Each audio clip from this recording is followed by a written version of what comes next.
Quem falou Guilherme Neto? Cara, porra, eu tava achando meu celular e já tava começando a ficar preocupado. Lembrando assim. Hoje.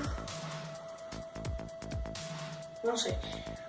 Assim, eu vou falar uma coisa pra você que não gosta daquele barulhinho de velcro. Eu vou ensinar como não escutar esse barulho e eu vou dar um corte e já volto.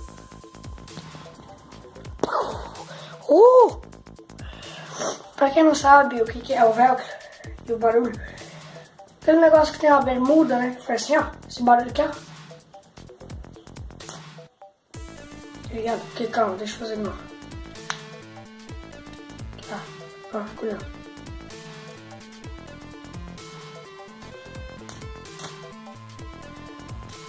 Esse barulho. Enfim, fazendo barulho assim, ó. Assim, ó.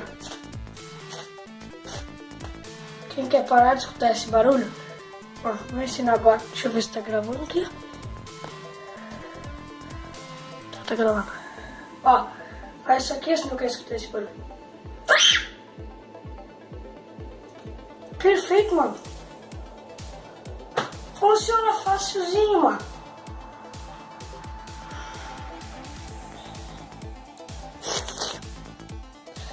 Vou dizer uma coisa.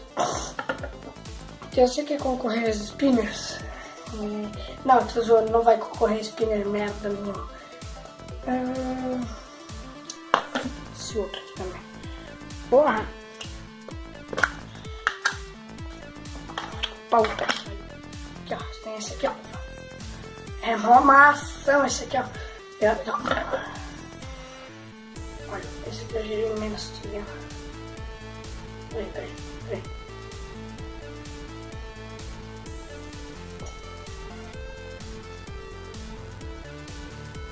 Pera.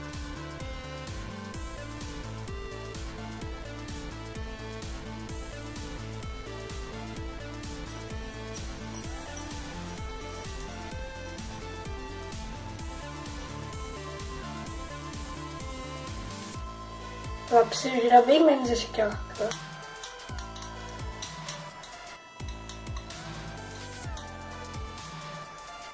Bom, recansta. Aí tem esse aqui, ó, também, aqui, ó.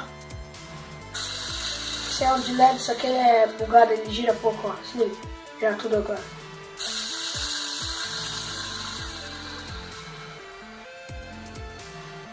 Beleza?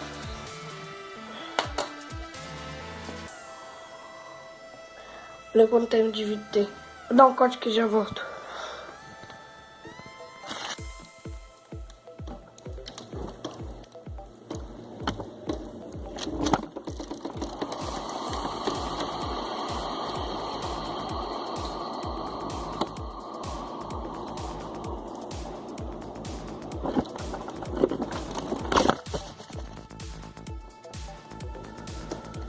Pô, o que vocês estão fazendo aí dentro do freezer, cara? Porra, vocês estão malucos, é? Bom, espero que você tenha gostado do vídeo e até a próxima, galera. Falou!